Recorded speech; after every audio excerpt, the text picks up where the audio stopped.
Thank you very much, Mr. Vice President. Now it's my opportunity to request the Vice President of Colombia, my sister, to come and make her remarks. Your Excellency, Madam Vice President. She is the first woman of color to be Vice President of Colombia. Welcome.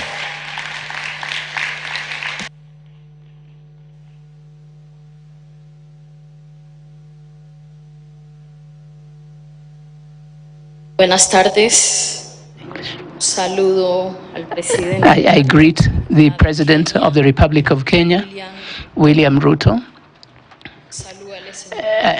I greet the excellent President of Comoros, Azali Assoumani, His Excellency Oussa Faki, the President of the African Union Commission, the Secretary General of the United Nations, Antonio Guterres, all the presidents, leaders, ministers, the media, and all those present here. In first place, I wish to thank the President Ruto for having invited Colombia to participate in this great summit on climate here in this African continent. I come sent by the President Gustavo Petro, who was invited personally by the President of Kenya, and I'd like to thank him for blessing the central discussion that we have today, as that is a call to all of humanity to care for the great challenges, especially this planetary challenge that is putting into risk the life in the planet. As an African descendant woman, I'm very proud to be here in the mother continent. From here, my ancestors came. They were slaves when they left, but today I return as a free woman vice president. And that means that we have done, we have chosen freedom, justice, and dignity as people.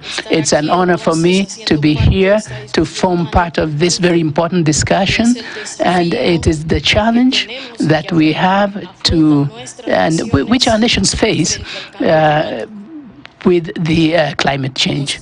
As you have said, Africa is the voice of the planet, but it's also the place where humanity came from. And today, knowing that Africa is giving directions on how to save the big house, the planet. However, it is necessary for this voice to be heard, to be extended to the global south. Today here, Latin America is present, the Caribbeans are present, because we are suffering the same challenges as you are. My country this year, as a government, we have had to face a crisis, a very strong crisis on account of the effects of climate change, floods, which have put in danger the lives of the most vulnerable. But now we have a drought which is starting and which is going to put into danger human life and the life of the fragile ecosystems which form part of this great lung of the world, which is the Amazon and the Pacific region. As we know here, there is another part of this lung of the world, which is the Congo Basin, the region of the Congo, a very strategic region for guaranteeing equilibrium.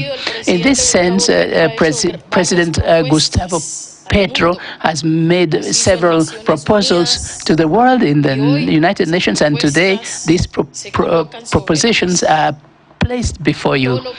Whatever has been said today here about how to assume the polycrisis, the different crises that we're experiencing. The crisis of hunger, the crisis of migration, crisis of health, and the pandemic. This is a sign of this planetary crisis, and of the many crises that derive from the impact on the planet of the climate change. And in this sense, therefore, the countries of middle income or the vulnerable countries are the ones that suffer the greatest consequences, as has been said here several times by the speakers. We are not the people responsible for the emissions, but we suffer the greatest consequences of them. And here the problem is a problem of finances. How do we finance the actions that we are carrying out in our countries and in our regions? The real problem is a financial problem. It's not a lack of political will to do something. The real problem is that we don't have the resources, sufficient resources, to look after, to challenge these planetary challenges, to face them. And therefore, we support the proposal of the President of a new reform of the structure of the financial system. We cannot attend this crisis with the same rules and norms of the international financial system, which certainly has a colonial view, or colonialist view, where the rich people sustain themselves in the economy by exploiting the poorer ones. And this colonialist vision will not allow us to challenge the situation that we are experiencing. Therefore, we propose the exchange of debt for climate action. This exchange of debt obviously cannot be in the traditional way as has been done before, because there would not be any just situation. We would not have the sufficient conditions to do properly these exchanges. These exchanges obviously imply special conditions, and one of these proposals is that we should reach agreements, multilateral agreements, to work on this transformation and on the financial system. And in addition, we should together build within this agreement, this multilateral agreement, a plan, an urgent action plan. The planet doesn't have much time. We do not have much time to continue speaking. We have to go into action. And this happens because of political will.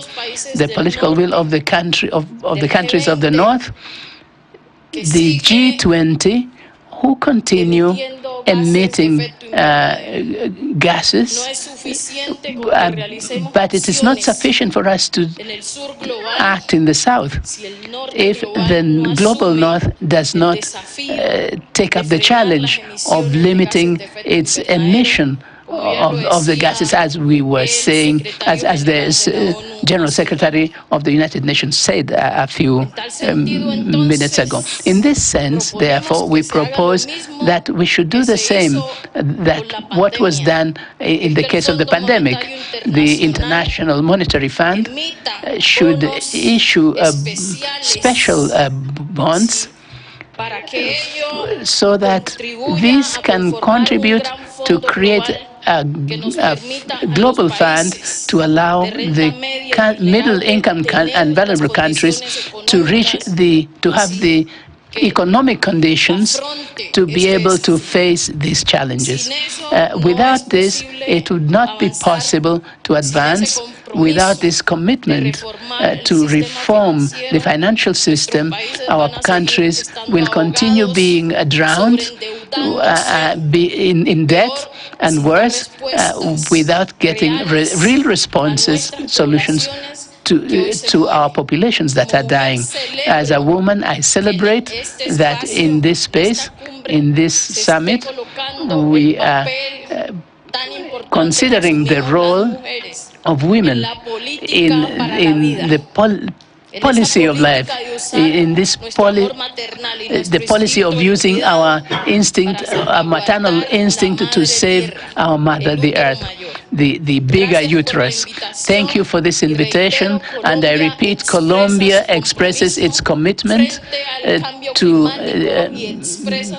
in climate change and its commitment to strengthen South-South relations with Africa and with the Caribbean, which will allow us to give concrete, specific responses and to this planetary challenge. Thank you very much.